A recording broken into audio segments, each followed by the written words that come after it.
Hey everyone, Brendan from Brinkley RV here, and I'm going to be showing you the all-new electric patio screen on the 3420 Model Z.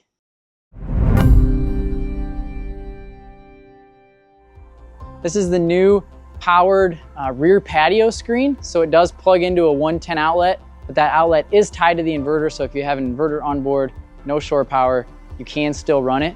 So it's going to come with this remote here, which is going to be stored behind the cabinet door where your speaker controls are, along with your light switches and your rear awning switches. So you'll be able to find it right back there in a nice little mount.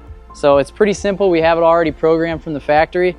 You just press down, the patio screen will come down all the way to the floor, and it does have a bulb seal on the bottom side to seal that off. So if you want to close up the whole patio when you're getting a little bit of rain, you can just run this screen down and you're going to be good to go.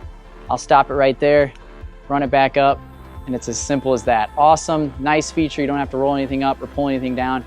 Press a button and you're good to go.